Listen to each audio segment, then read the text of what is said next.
Hello dear students, a very good morning to all of you. This is Tibu Sultan Shah and you are watching my online platform, Facebook page and YouTube channel.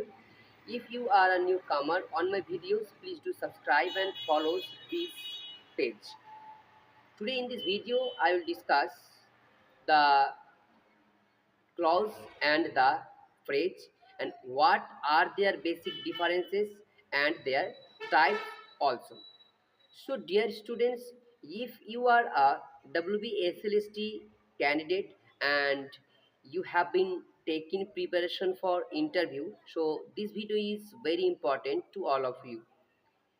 So, at first, I would like to discuss the topic in English and then I will translate it into Bengali version also. So what is clause? A clause is a group of words that has a subject and a predicate. It can stand alone as a complete sentences. So আমরা কিন্তু ইংলিশে ক্লজের সংজ্ঞাটা বললাম, এটাকে বাংলাতে যদি আমরা ব্যাখ্যা করি তো কি হবে, যে ক্লজ হচ্ছে একটা গ্রুপ অফ ওয়ার্ডস যেখানে আমরা দেখতে পাবো যে একটা সাবজেক্ট থাকছে এবং একটা কি থাকছে, ভার্ব থাকছে, এবং এটা কিন্তু একটা সম্পূর্ণ মানে বুঝাবে, তাকে আমরা কি বলছি, ক্লজ বলছি। তো একটা উদাহরণ নিই, তবে কিন্তু মানেটা ক্লিয়ার হয়ে যাবে। আমি বলি যে Rakesh is reading a book. Rakesh is reading a book. So here the subject is Rakesh and the verb is reading. তাহলে এই সেন্টেন্সটার মধ্যে কিন্তু আমরা সাবজেক্টও পেয়ে গেছি এবং কি ভার্ব পেয়ে গেছি। তো এটাকে আমরা কিন্তু ক্লজ বলবো। এবার what is phrase? A phrase is a group of words that does not have a subject and a predicate. It cannot stand alone as a complete sentences. ফ্রেজটা কি? ফ্রেজটাও হচ্ছে একটা গ্রুপ অফ ওয়ার্ডস যে যার মধ্যে আমরা কিন্তু সাবজেক্ট, প্রেডিকেট অথবা subject এবং ভার্ব কিন্তু আমরা পাবো না, এবং এটা কিন্তু কখনো সম্পূর্ণ অর্থ আমাদের কিন্তু বুঝাবে না। এটা হচ্ছে আমাদের কি, ফ্রেজ। আশা করি আমরা বুঝতে পেরেছি। এবার একটা উদাহরণ যদি নিই তাহলে আমাদের বিষয়টা কিন্তু ক্লিয়ার হবে। আমি ডাইরেক্টলি বললাম যে reading a book. Reading a book. So in this sentence there is no subject. In this sentence there is no subject and this sentence does not express a complete sense. এই সেন্টেন্সটা কিন্তু সম্পূর্ণ মানে বোঝাচ্ছে না। Reading a বুক, তো subject নাই, বই পড়ে তারপর তো কিছু ঘটনা হতে পারে, তাহলে এটা কিন্তু সম্পূর্ণ মানে বোঝাচ্ছে না। তার জন্য এটাকে আমরা কি, ফ্রেজ বলবো।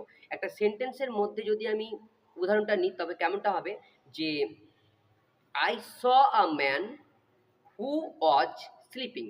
I saw a man who was sleeping. Who was sleeping এটা হচ্ছে আমাদের একটা কি, ক্লজ হয়ে গেল। Who was sleeping এটা হচ্ছে আমাদের ক্লজ। কেন? কারণ কি, স্লিপিং হচ্ছে একটা কি, ভার্ব, আর হু বলতে আমরা কাকে বলছি, তার বিফোর যে নাউনটা আছে, ম্যানটা আছে, হু বলতে ম্যানকে আমরা বোঝাচ্ছি। এখানে আমরা তো এখানে আমরা সাবজেক্টও পেয়ে গেলাম, ভার্বও পেয়ে গেলাম। So this is called clause. এবার ফ্রেজের যদি আমরা একটা মানে এক্সাম্পল নিই সেন্টেন্সের মধ্যে, তাহলে সেক্ষেত্রে কী হবে, a man with a beard. A man with a beard. তো উইথ আ বিয়ার্ড এটাকে আমরা কি বলছি, ফ্রেজ বলছি। কারণ কি, এখানের মধ্যে কিন্তু আমরা কোনো সাবজেক্ট কিন্তু পাই না, আর এখানে কোনো ভার্বও নেই, তাই এটাকে আমরা কি বলবো, ফ্রেজ বলবো। তো আশা করি আমরা উদাহরণের সাহায্যে কিন্তু দুটোর পার্থক্য বুঝতে। So dear students, okay, I think you all understand what is clause and phrase. Now the topic is what is the basic difference between clause and phrase. So এই দুটোর মধ্যে পার্থক্যটা কী হবে, তো বাংলাতে কিন্তু আমরা ইজিলি বলতে পারবো। তো আমি তো বললাম যে ইংলিশ লিটারেচারের স্টুডেন্ট, অবশ্যই বাংলাটাকে আমরা নেগলেক্ট করব।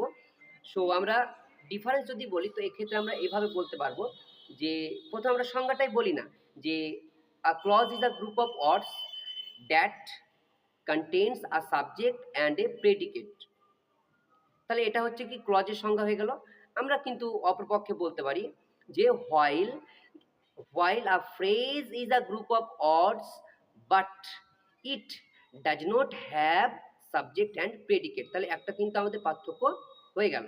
আরেকটা যদি আমরা পার্থক্য বলি তো কি বলবো, clause can stand alone as a complete sentence but phrase cannot stand alone as a complete sentence. So these are two basic differences between clause and phrase. So dear students, if you feel good to watch my video, please like, share and comment. Thank you so much.